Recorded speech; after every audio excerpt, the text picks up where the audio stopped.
Merci Madame la Présidente. Monsieur le délégué interministériel, Monsieur le Président, avant tout permettez-moi de vous féliciter Monsieur Estanguet, car vous insufflez à ces Jeux le même élan qui vous a animé dans les bassins. Actuellement, l'organisation du Mondial de foot au Qatar crée une polémique sans précédent concernant le traitement de l'événement en matière écologique et de développement durable. Aussi, pour les JO de 2024, et vous l'avez abordé en préambule, quels sont les moyens mis en œuvre pour faire de ce grand rendez-vous des Jeux verts, et j'oserais un jeu de mots un peu léger, pour faire des Jeux vertueux? Merci, monsieur le député. Non, mais c'est important pour moi, c'est une thématique importante parce que j'ai passé 20 ans de ma vie à naviguer sur des rivières françaises et je connais à peu près le degré de pollution des rivières françaises. Il n'y a pas de quoi être fier. Globalement, la Seine, effectivement, comme beaucoup d'autres fleuves et rivières en France, il y a une marge de progression et effectivement, on suit ce travail à la lettre et très honnêtement, les prélèvements qui ont été faits cet été pendant la période des Jeux sont très encourageants au regard du travail qui a été initié il y a maintenant plus de 2 ans, avec une énorme implication depuis 3 ans, merci, une énorme implication de l'État, des collectivités locales pour diminuer les impacts de reversement de déchets dans la Seine, en amont, bien évidemment, de Paris. Mais il y a un énorme travail qui est mis en place et je crois que ce dont on peut d'ores et déjà se féliciter, c'est que la qualité de l'eau de la Seine sera bien meilleure en 2024 que ce qu'elle n'était au moment de l'attribution des Jeux. Et ça, je peux vous dire qu'en tant que pratiquant sportif en milieu naturel, c'est déjà une fierté. On est très confiant aujourd'hui et on a encore eu des échanges avec la Fédération internationale, notamment de triathlon, puisque les épreuves de triathlon auront lieu dans la Seine. Donc on partage bien évidemment ces études et ces prélèvements et les résultats de ces prélèvements avec les fédérations internationales. Et aujourd'hui, il n'y a pas d'inquiétude sur notre incapacité à ne pas organiser les compétitions qui auront lieu dans la Seine. Voilà. Sur ce point, j'apporte juste une précision qui va exactement compléter et confirmer ce que vient de dire Tony Estanguet.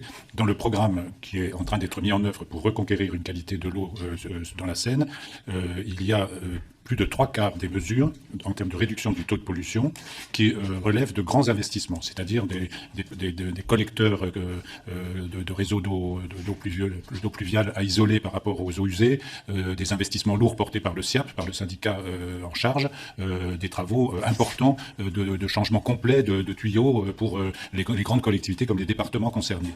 Tout ça sont des travaux qui sont engagés, en cours, et qui seront livrés. C'est fait.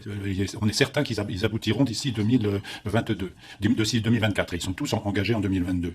Ce qui reste, c'est les 20-25%. Ceux-là sont plus complexes parce qu'ils relèvent d'assainissement individuel ou de petits quartiers sur lesquels il faut, maison par maison, étage d'immeuble par étage d'immeuble, reconquérir une collecte plutôt qu'un rejet direct ou en tout cas très peu filtré dans le milieu. Et c'est là où il y a un travail de fourmi qui est conduit actuellement avec les élus qui participent très activement, qui jouent un rôle essentiel, les conseils départementaux de Seine-Saint-Denis et du Val-de-Marne en particulier, mais aussi les EPT, les établissements publics territoriaux concernés. Et donc là, il y a un degré de petite incertitude, c'est sûr, par rapport à arriver à 100%, mais le travail est bien engagé, les taux sont suivis mois à mois de souscription des investissements, pour trouver des entreprises. Il y a évidemment des offres groupées qui sont faites de façon à ce que pour les propriétaires ce soit plus facile de faire, et avec des subventions très importantes qui représentent plus de la moitié du coût de ce raccordement. Donc voilà, les choses sont en route.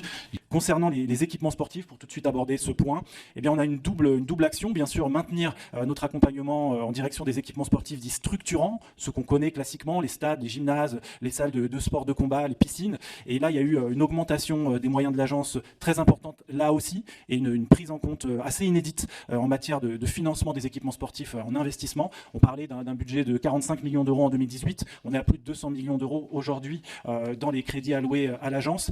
Équipements structurants sur lequel on a 2 approches, la rénovation, la construction, mais aussi la rénovation énergétique. Et là encore, depuis fin 2020, puisque c'était l'objet aussi d'une des mesures du plan de relance du sport mis en place par le gouvernement, il y a eu 50 millions d'euros dédiés à la rénovation énergétique des équipements qu'on a opéré en quelques mois seulement en 2021 pour accompagner 166 équipements sportifs avec une économie énergétique dans ces équipements de 48%. Donc on voit bien qu'effectivement derrière des décisions politiques, il y a un déploiement technique opérationnel qui peut se faire rapidement et avoir tout de suite des effets dès que ces équipements sont rénovés.